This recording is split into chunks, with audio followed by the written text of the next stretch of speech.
The alarm screamed across the mining colony of New Brisbane like a dying animal. Doctor ran through the metal corridors of the research station, her boots clanging against the floor plates. Behind her, the lights flickered as massive energy readings spiked on every instrument they had. "What the hell is happening out there?" she shouted into her comm unit. "You need to see this, Doc," came the voice of her research partner, Dr. Park. "Whatever this is, it's not natural." Burst into the observation deck and stopped dead. Above the city, a crack in space itself hung in the air like a wound in reality. The tear was massive, easily a kilometer wide, and through it she could see nothing, just darkness that seemed to move and writhe like living shadow. "When did it open?" she asked, her voice barely a whisper. 30 minutes ago. Started as a pinpoint, then just kept growing." His face was pale as he stared at the readings. "The energy coming from that thing is off the charts. It's like nothing we've ever seen." Watched the rift pulse with dark energy. Strange sounds echoed from it, not quite screams, not quite roars, but something that made her skin crawl. As head of xenobiology for the Terran Federation, she had studied dozens of alien species. But this felt different. This felt wrong. "Prep the dimensional probe," she ordered. "We need to know what's on the other side." The probe launched an hour later, a small metal sphere equipped with cameras and sensors. It disappeared into the rift without a sound. For several minutes, they received normal telemetry readings of an alien atmosphere, strange gravitational fields, and temperatures that shifted wildly. Then the cameras activated. "Dear God," whispered. The landscape beyond the rift was a nightmare. Black spires twisted toward a red sky. Rivers of what looked like molten metal flowed between structures that hurt to look at directly, and moving among it all were shapes that mind refused to process properly. They were humanoid but wrong in every way. Too tall, too thin, with limbs that bent at impossible angles. Their skin was the color of dried blood, and where their faces should be were holes filled with burning light. They moved with grace that was beautiful and terrible at the same time. "Are those?" started to ask. "I don't know what they are," cut him off, "but they're definitely not from our dimension." The creatures on the screen had noticed the probe. One of them pointed a clawed hand at it, and the feed cut to static. "We lost the probe," reported unnecessarily. "Was already moving. Contact Federation Command. Tell them we have a code black situation. Unknown alien contact with possible hostile intent." But before could send the message, the rift pulsed again. This time something came through. It was one of the creatures from the probe footage, but seeing it in person was worse than any camera could capture. It stood 3 meters tall, with arms that reached nearly to the ground. Its face was a shifting mass of shadows with 2 points of red light where eyes should be. When it opened its mouth, saw rows of teeth like broken glass. The creature looked around the city below with what seemed like curiosity. Then it smiled and felt ice in her veins. More came through. Dozens, then hundreds of the nightmare beings poured from the rift. They spread out across the city with military precision, moving faster than anything that size should be able to move. "Emergency broadcast to all colonists," shouted into the comm system. "This is Doctor at the research station. We are under attack by unknown hostiles. Evacuate immediately. This is not a drill." But it was already too late. The creatures moved through New Brisbane like a force of nature, watched in horror as they tore through the evacuation centers. The colonists' weapons, plasma rifles, and explosive charges that could level buildings barely seemed to bother the invaders. When the creatures touched humans, the people simply stopped. They fell to the ground and didn't move again. "The military base is responding," reported, his voice shaking. "Colonel Martinez is sending every unit he has." Watched the Federation Marines deploy across the city. These were professional soldiers, trained and equipped for combat against any known threat. They moved with discipline and courage, establishing defensive positions and calling in artillery support. It didn't matter. The creatures flowed around the Marines' positions like water around rocks. Their claws cut through combat armor as if it were paper. When the soldiers fired their plasma weapons, the beams seemed to bend around the creatures or pass right through them without effect. Within an hour, the entire 3rd Marine Regiment was gone.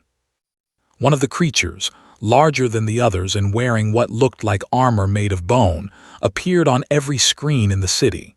When it spoke, its voice came from everywhere at once. "Humans," it said, and the words sounded like grinding metal. "You have opened a door you cannot close. I am Archon of the Dominion. Your species has been judged weak and worthless. You will serve us in death as you could not in life." The transmission cut to images of other human colonies across Federation space. "We know where you live. We know how many you are. 2,300,000,000 humans across 17 worlds. You will all die, but some of you will die slowly." Stared at the screen in shock. 2 billion people. How could they know the exact population of Federation space? How long had they been watching?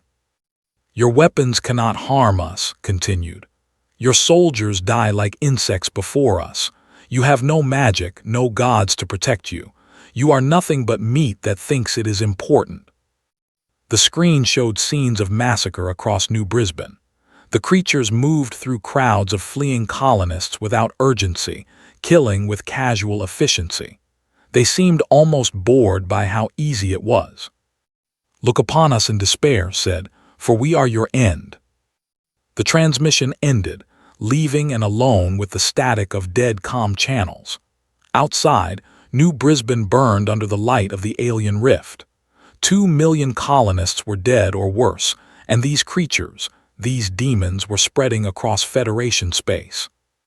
Activated the emergency beacon that would reach Federation command in 6 hours. She typed a simple message: 442 be lost. Unknown hostiles with supernatural abilities. Standard weapons ineffective. Send everything.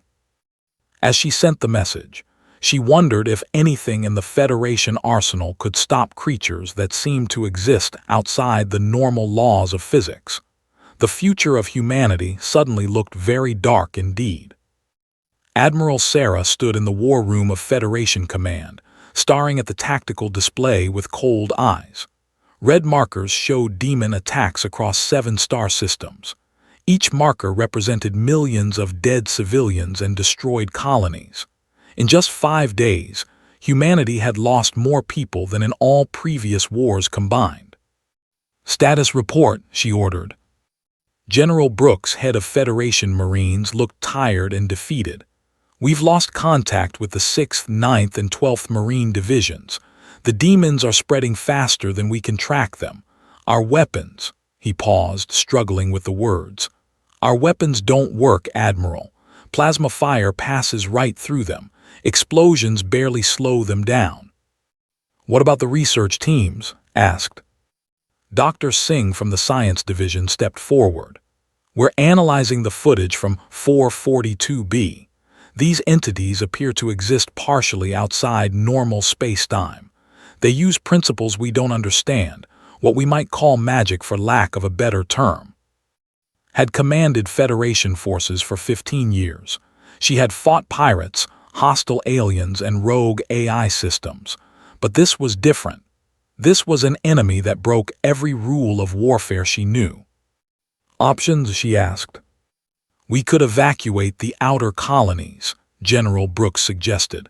"Pull everyone back to the core worlds and make a stand there."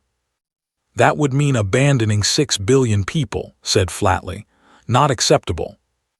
"Admiral," Dr. Singh said carefully, "there might be another option, the classified research projects. Some of them have been working on unconventional approaches to warfare." Knew what he meant. The black projects that officially didn't exist. Weapons and units that pushed the limits of what the Federation was willing to do in the name of defense. "Contact Director Hawkins," she ordered. "Tell him I'm invoking Protocol Cerberus." The room went quiet. Protocol Cerberus was a myth to most Federation personnel. Even the senior staff had only heard rumors, but had signed the authorization herself years ago when she first became Admiral. Director Hawkins arrived within an hour. He was a thin man who looked like an accountant, but knew better. Hawkins ran the Federation's Special Operations Division, the units that didn't appear on any official roster.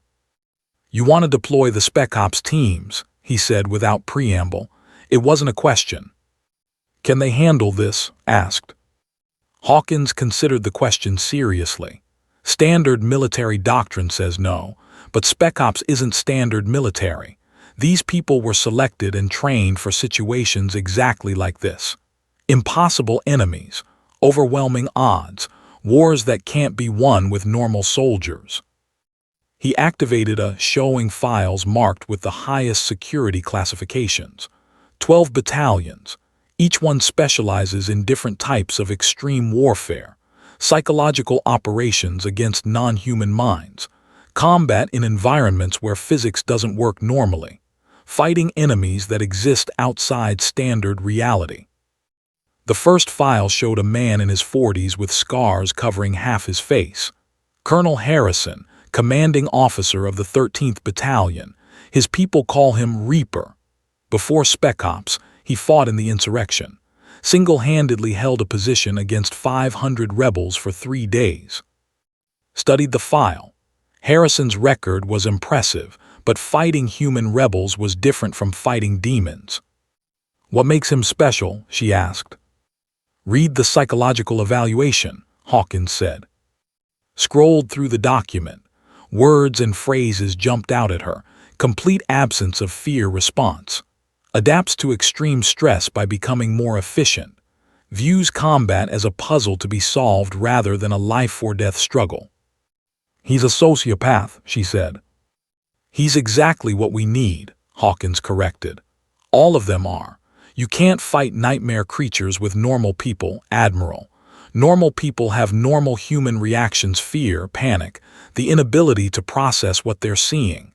Spec Ops personnel are recruited specifically because they don't have those limitations." The next file showed a woman with cybernetic implants around her eyes. Sergeant Lisa, call sign Ghost, expert in close combat and infiltration. She once eliminated an entire pirate crew using only a knife. The ship's security footage showed her moving through the corridors like a shadow. More files followed. Captain, who had survived exposure to an alien virus that drove most people insane. Lieutenant Shaw, who had been legally dead for 4 minutes during training and came back with an altered brain chemistry that made her immune to psychological warfare. These people aren't entirely human anymore, realized. "No," Hawkins agreed. "They're what humans become when they're pushed beyond normal limits. Genetic modifications, cybernetic enhancements, psychological conditioning that rewrites their basic instincts. They're designed to be perfect soldiers against impossible enemies." Looked at the tactical display again. The red markers were spreading. Soon the demons would reach the core worlds and billions more would die. "What do they need?" she asked. "Full authorization, unlimited resources, and weapons that work against supernatural targets." Hawkins brought up another file. "We've been developing new technologies based on theoretical research.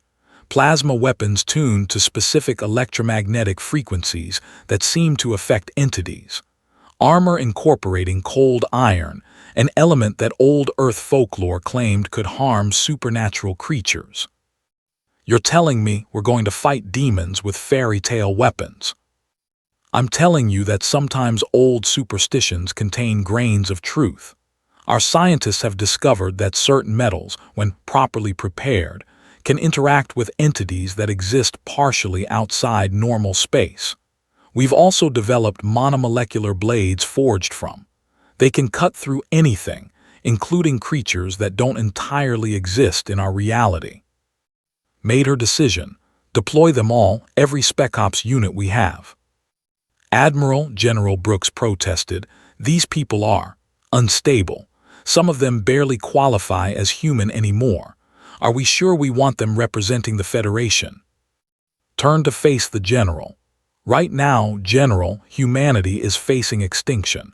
These creatures see us as weak, helpless prey. They think our soldiers are insects to be swept aside. Maybe it's time to show them what humans look like when we stop being civilized. Hawkins smiled coldly. Colonel Harrison is already en route to 442B with advanced teams. He reviewed the footage of the demon attacks and said he was looking forward to the challenge. What about the other battalions? Deploying across all threatened systems. The 1st Battalion specializes in psychic warfare. They'll handle the demons that attack minds instead of bodies. The 7th deals with incorporeal entities. The 9th Battalion, Hawkins paused. The 9th calls themselves the Exorcists. They focus on permanently banishing supernatural threats. Felt a chill. What exactly did we create? Humanity's answer to the impossible, Hawkins said. These people volunteered to give up their humanity to protect everyone else's. They became monsters so that the rest of us could stay human.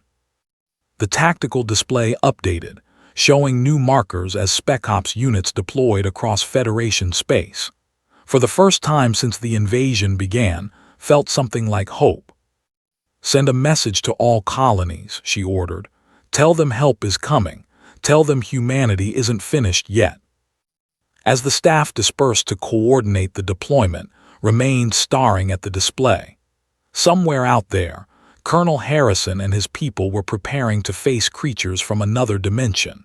She wondered if even humanity's most elite soldiers would be enough. But for the first time in days, the demons were about to face opponents who had been specifically trained to fight the impossible. The war was about to change. Colonel Harrison crouched in the ruins of New Brisbane, watching the demons patrol the streets below. His face showed no emotion as he studied their movement patterns. Behind him, 12 members of the 13th Special Operations Battalion waited in perfect silence. Target assessment, he whispered into his comm unit. Sergeant Lisa, positioned on a rooftop 3 blocks away, replied in a voice like ice. 43 hostiles visible. Patrol pattern suggests intelligence but overconfidence. They're not expecting resistance. Harrison smiled coldly. The demons had grown comfortable in their conquered city. They moved through the streets without caution, believing themselves untouchable. In 5 days of occupation, no human weapon had truly hurt them. They had every reason to feel safe. That was about to change. Weapons check, Harrison ordered. His team activated their new equipment. The plasma rifles hummed with a different frequency than standard Federation weapons. The scientists had been right. The modified electromagnetic signature seemed to affect creatures that existed partially outside normal space. Each soldier also carried a monomolecular blade forged from, capable of cutting through matter at the atomic level. But their most important weapon was what made them special forces, the complete absence of fear. Ghost, you're green for infiltration, Harrison commanded. Moved like her call sign suggested. The cybernetic implants around her eyes allowed her to see in complete darkness, while genetic modifications made her movements absolutely silent. She dropped from the rooftop into an alley where a demon guard stood with its back turned. The creature was massive, nearly 3 meters tall with claws that could tear through steel. Its hide had deflected tank shells without damage, but it had never faced a monomolecular blade designed to cut through anything that existed in normal space. Its blade slid between the demon's ribs and pierced what served as its heart. The creature's eyes widened in shock as it looked down at the weapon protruding from its chest. For the first time since arriving on this world, it felt pain. It opened its mouth to scream a warning, but second blade found its throat. The demon collapsed, its body beginning to dissolve into black smoke. First kill confirmed, she reported calmly. The new weapons work. Harrison felt satisfaction rather than relief. He had expected nothing less. Phase 2, Everyone move. The Spec Ops team descended into the city like a force of nature. They moved with precision that came from years of training against impossible odds. Each soldier had been chosen not just for their skills, but for their psychological profile. Fear, hesitation, and moral uncertainty had been trained out of them or surgically removed. Private eliminated 3 demons with quick bursts from his modified plasma rifle. The creatures tried to phase out of normal space to avoid the shots, but the new frequency seemed to lock them into reality. They died with expressions of confusion and growing fear. Corporal Williams used his enhanced reflexes to dodge a demon's claws, then drove his blade through its skull. The creature's last thought was wonder at how a mere human could move so fast. But it was Sargent who first made the demons understand what they were truly facing. A demon champion, larger and more powerful than the others, cornered in a narrow alley. This was one of Archon's elite warriors, a creature that had conquered 17 different dimensions. It raised its claws, expecting to tear the human apart as easily as all the others. Didn't retreat. Instead, he activated the micro-explosives built into his armor and lunged forward, wrapping his arms around the demon's torso. The explosion would have killed any normal human instantly, but cybernetic enhancements allowed him to survive long enough to drive his blade through the champion's core. Both of them died in the blast, but the demon died in terror, unable to understand how a human could choose mutual destruction so calmly. "Is down," reported Williams. "Confirmed," Harrison replied without emotion. "Continue the mission." This was what separated Spec Ops from regular military. They mourned their dead later. Right now, they had work to do. Word of the attack spread quickly through the demon forces. For the first time since establishing their presence on this world, they were taking casualties. Archon himself materialized in the city center, his bone armor crackling with dark energy. "Impossible," he growled, examining the remains of his champion. "These humans should not be able to harm us." But the evidence was undeniable. Human soldiers were moving through his forces, killing systematically and efficiently. Worse, they showed no sign of the fear that made humans such easy prey. They fought like machines, cold, calculating, and absolutely ruthless. Harrison's voice echoed from speakers throughout the city as he hijacked the demon communication network. "Archon, you called us weak. You said our weapons couldn't harm you. Time to reconsider that assessment." The colonel stepped into the city center, alone and unhurried. Towered over him, wreathed in supernatural power that bent reality around his massive form. To any normal human, the demon lord would have been a figure of absolute terror. Harrison looked up at the creature and smiled. "You made a mistake," he said conversationally. "You assumed all humans are the same. You're right that most of our people are weak and peaceful. They build families and create art and worry about their feelings." His smile turned predatory. "But some of us gave up our humanity a long time ago. Some of us became something else entirely." Struck with claws wreathed in hellfire. Harrison's enhanced reflexes allowed him to roll aside as the strike shattered the pavement where he had been standing. His return shot from the modified plasma rifle took the demon lord in the shoulder, burning through supernatural hide that had turned aside orbital bombardments. For the first time felt genuine pain. "What are you?" the demon lord demanded. "We're what humans become when we stop pretending to be civilized," Harrison replied, reloading his weapon. "Your species evolved to be predators. Ours evolved to be survivors. And when survival is threatened, we become the most dangerous things in the universe." The battle raged across the city center. Dark magic met Federation technology enhanced by desperation and determination. Other demons tried to help their lord, but Harrison's team cut them down with systematic efficiency. The turning point came when appeared behind like a shadow.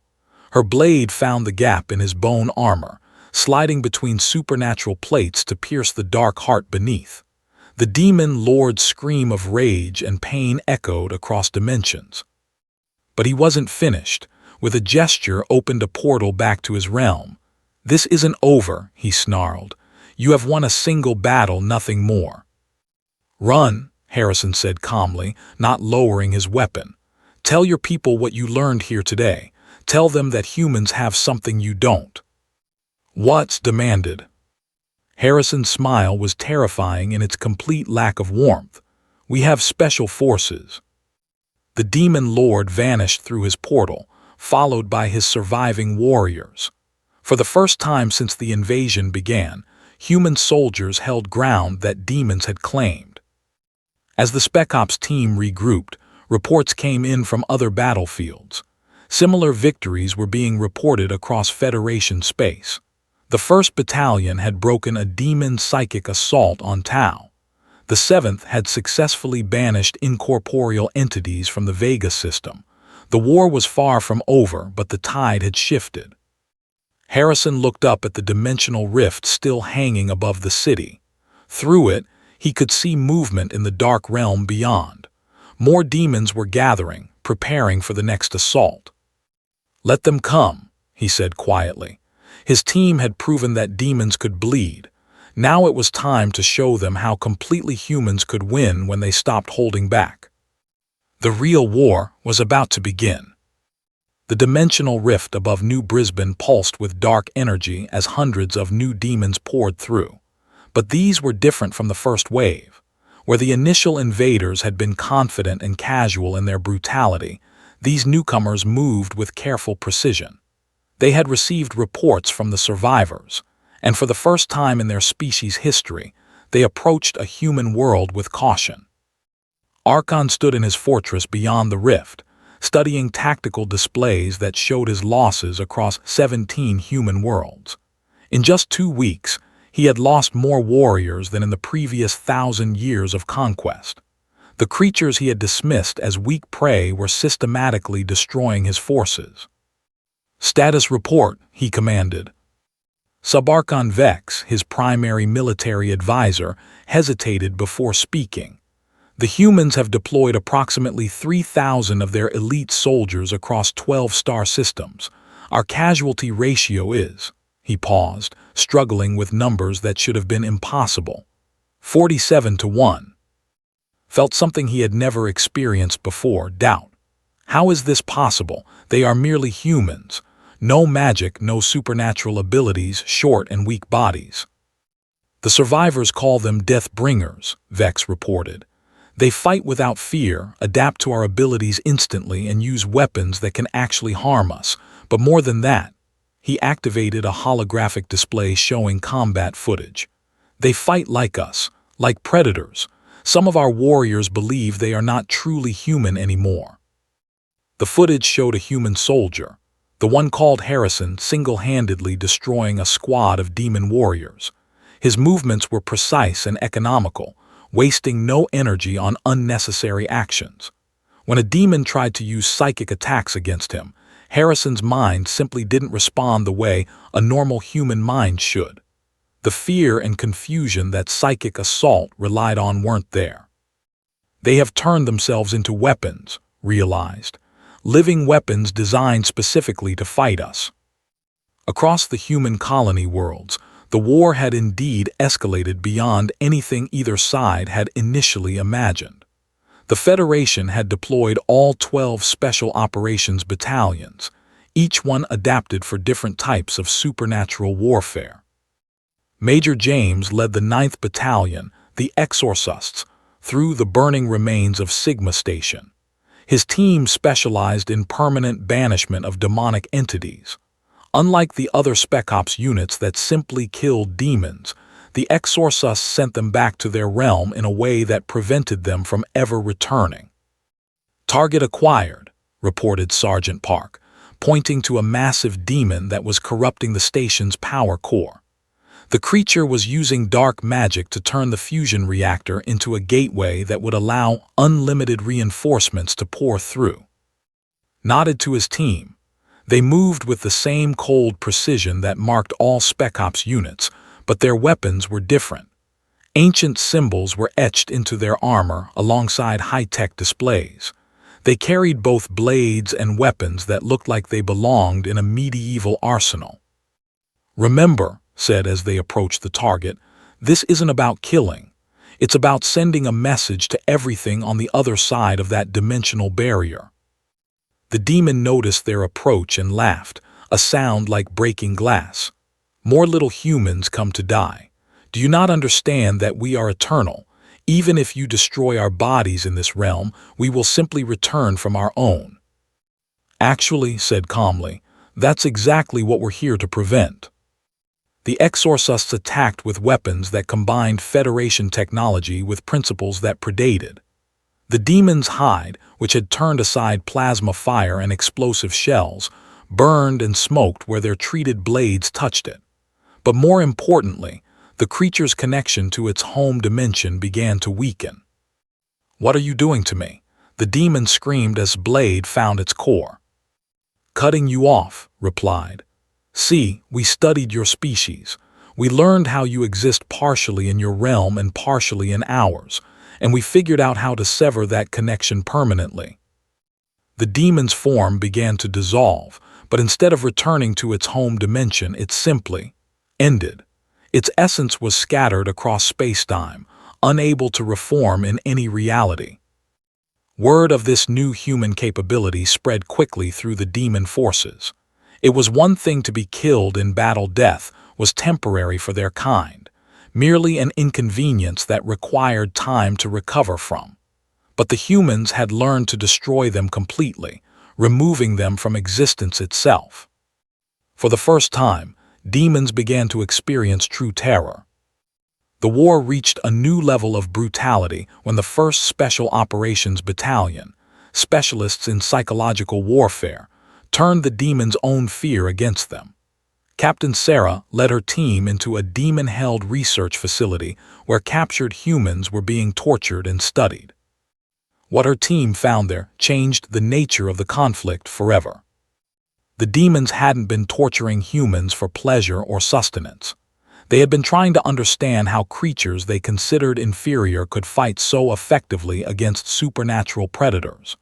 The research notes, translated by Federation computers, revealed the truth. "They're terrified of us," reported to Harrison over secure communications. "The research shows they've been studying our psychology, trying to find weaknesses they can exploit, but what they found scared them more than our weapons." "Explain," Harrison ordered. "According to their analysis, humans are the only species they've encountered that becomes more dangerous when threatened.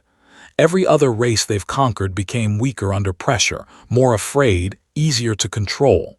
But humans," she paused, reading from the demon research files. "Humans adapt. They become harder. They turn fear into anger and anger into cold calculation." Harrison smiled grimly. "They're learning what we've known all along. Push a human too far and they stop being human. They become something worse." The tactical situation shifted dramatically when the demons made their greatest mistake. Attempting to break human morale, Archon targeted the Federation's core worlds directly, launching massive assaults against Earth, Mars, and the major colony centers. He expected to find easier targets their civilian populations with minimal military protection. Instead, he found that the Federation had been preparing for this exact scenario. The 13th Battalion had been reinforced with volunteers from the regular military. These weren't Spec Ops-trained soldiers, but they had been equipped with the new weapons and given basic training in fighting supernatural enemies. More importantly, they were defending their homes. Lieutenant Sarah Shaw, whose brain chemistry had been altered by near-death experiences during training, led a mixed unit of Marines and civilians in the defense of Luna City. The demons expected to slaughter helpless humans. Instead, they found themselves facing ordinary people who had decided that dying was preferable to surrender. "Hold the line," Shaw commanded as waves of demons crashed against the human defenses. Make them pay for every meter. The civilians fought with kitchen knives treated with cold iron. The Marines used modified plasma rifles and improvised explosive devices. None of them were as capable as Spec Ops soldiers, but they shared the same fundamental human characteristic: the refusal to give up. A demon warrior cornered a group of children in a school shelter. Their teacher, an elderly woman named Mrs., stood between the monster and her students with nothing but a fire axe. The demon laughed at such futile resistance. Mrs. didn't speak. She simply swung the axe with accuracy born of desperation, and the cold iron blade bit deep into supernatural flesh. As the demon screamed in pain and surprise, she struck again and again, until the creature fled, carrying news that even human children were protected by guardians willing to die fighting. The psychological effect on the demon forces was devastating. They had expected conquest and found war. They had anticipated easy prey and discovered predators. Reports flooded back to that humans at every level of society were proving more dangerous than his initial assessments had suggested. "They don't fight like civilized beings," Subarchon Vex reported. "They fight like cornered animals, but worse, they fight like cornered animals with technology and tactics." Reviewed the tactical data with growing unease. His forces controlled less territory than when the war began. Human resistance was strengthening rather than weakening. And worst of all, his warriors were beginning to question whether this conquest was possible at all. For a species that had never known defeat, the possibility of failure was more terrifying than any human weapon. In the ruins of Sigma Station, Major received new orders from Admiral. The Federation was done playing defense. It was time to take the war to the demon's home dimension. "Prep for dimensional assault," he commanded his team.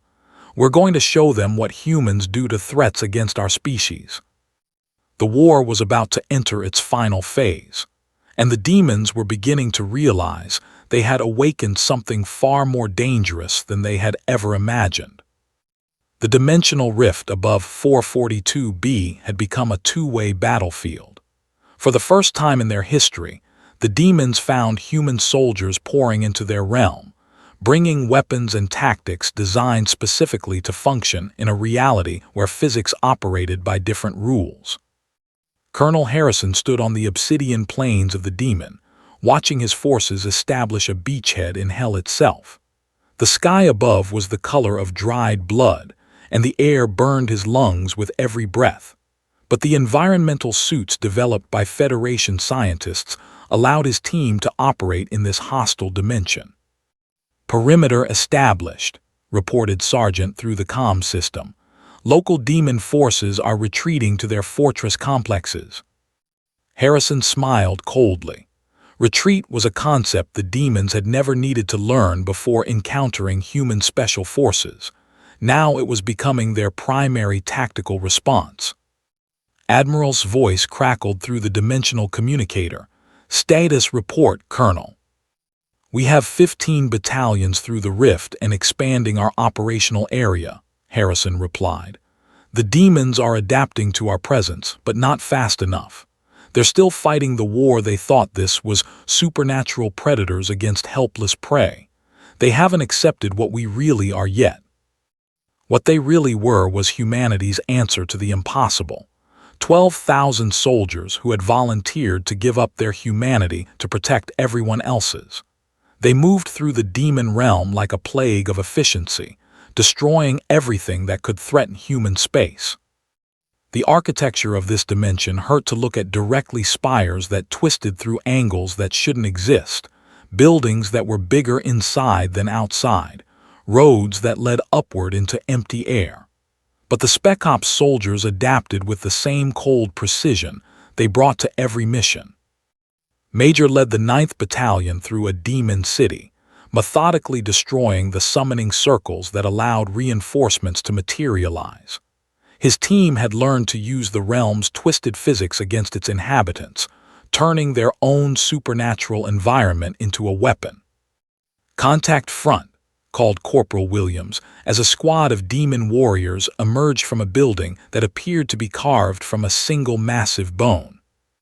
These demons were different from the ones that had invaded human space. These were the elite guard of Archon himself, creatures that had never known defeat. They moved with supernatural speed and struck with claws that could tear through reality itself. It didn't matter. Williams and his team responded with tactics that would have been impossible for normal humans to execute. They moved in perfect coordination, each soldier anticipating not only enemy actions, but the actions of their teammates. Genetic modifications allowed them to process information faster than baseline humans. Cybernetic implants let them communicate instantly and silently. But their greatest advantage was psychological. The demons expected enemies to show fear, to make mistakes under pressure, to break down when faced with overwhelming supernatural power. The Spec Ops soldiers simply didn't have those responses anymore. The battle was over in 47 seconds. 6 elite demon warriors lay dead, and Williams' team had taken no casualties. "Advance," commanded. "Primary target is the Archon's throne complex." Across the demon realm, similar scenes played out as human forces pushed deeper into enemy territory. The 1st Battalion had seized control of the psychic amplification towers that used to coordinate his forces. The 7th was systematically destroying the dimensional anchors that allowed demons to exist partially outside normal space.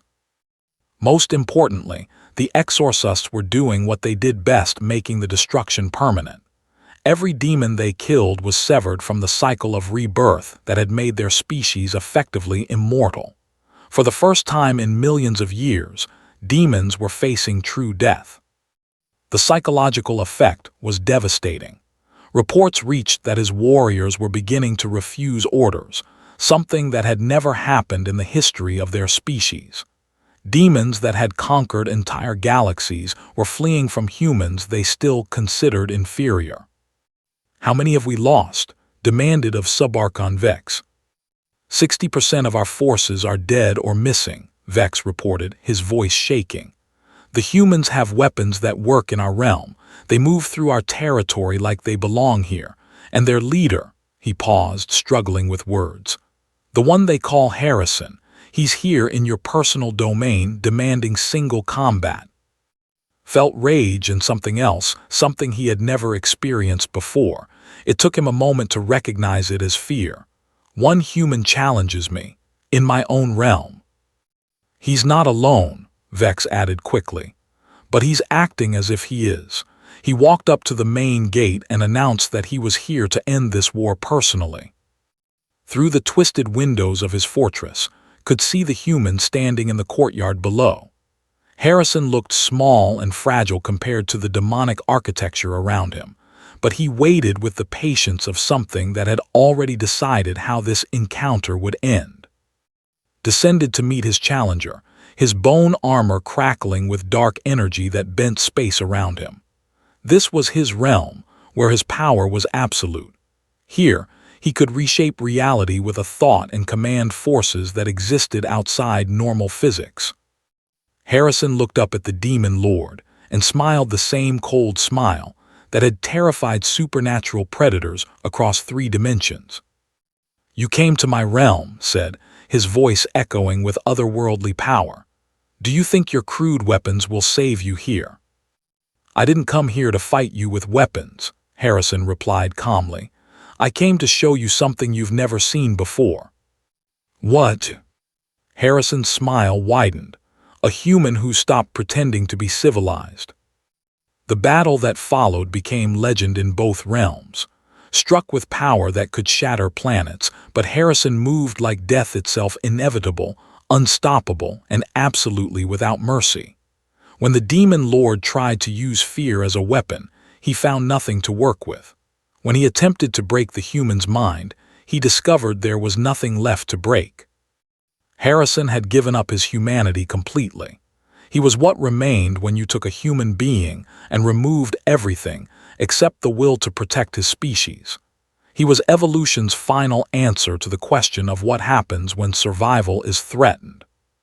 The fight raged across the courtyard, then through the fortress itself. Used every power at his command, bending reality around them both. But Harrison adapted to each new impossibility with the same cold calculation he brought to every problem. The end came when Harrison managed to get inside the Demon Lord's guard. His blade, forged in the heart of a dying star and tempered with the determination of an entire species, found the gap in supernatural armor that no one had ever penetrated before. Looked down at the weapon protruding from his chest with something like wonder. "What are you?" he whispered. "I'm what humans become when you threaten the things we love," Harrison replied. "We told you that from the beginning, you just didn't listen." The Demon Lord's death sent shockwaves through both dimensions. Across the demon realm, his forces felt their connection to their leader sever. Without his will to bind them together, the Dominion began to collapse. But the war wasn't over yet. Scattered demon forces still fought desperately across multiple realities. It took another 6 months for the Federation's Spec Ops units to hunt down the survivors. They showed no mercy and accepted no surrender. This was a war for the survival of humanity, and they intended to end it permanently. When the last demon stronghold fell, Harrison stood in its ruins and activated his comm unit for what he knew would be his final report. "Admiral, this is Colonel Harrison. The Dominion is destroyed. All dimensional rifts have been sealed. The threat to human space has been eliminated." "Casualties?" asked. Harrison looked around at his surviving soldiers. Of the 12,000 who had volunteered for this mission, fewer than 3,000 remained. They had paid a terrible price for victory. "Acceptable losses," he reported.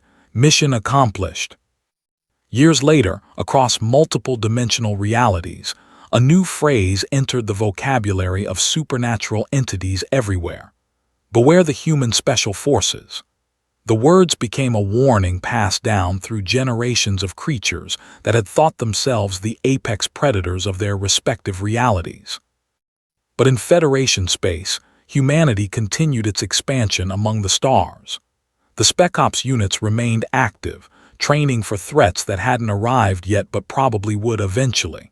The universe was a dangerous place, filled with hostile aliens, rogue artificial intelligences, and things that existed beyond normal understanding.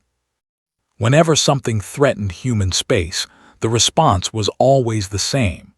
The Federation would deploy ordinary soldiers first, hoping that conventional forces would be sufficient. But if the threat proved too great for normal military units, there was always another option. They were called Special Forces because that's what they did. They handled special situations that normal humans couldn't face. They were what humanity became when civilization wasn't enough to ensure survival.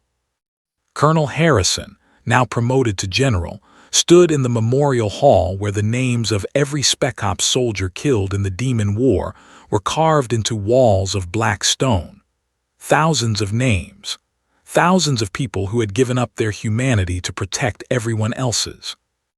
A young lieutenant approached him, one of the new recruits who would carry on their legacy. "Sir," the lieutenant asked, "what if something worse comes along, something even more dangerous than the demons?" Harrison looked at the memorial wall, thinking about the prices people had paid and would pay again if necessary. Then he smiled the same cold smile that had terrified monsters across multiple realities. "Then we'll become something worse than whatever threatens us," he said simply. "That's what humans do. We adapt, we survive, and we protect our own no matter the cost." Outside, new recruits were beginning their training, preparing to become the next generation of humanity's ultimate soldiers. Because somewhere in the vast darkness between stars, new threats were evolving. And when they came, they would learn what every enemy of humanity eventually learned. Special forces stood ready. They always would.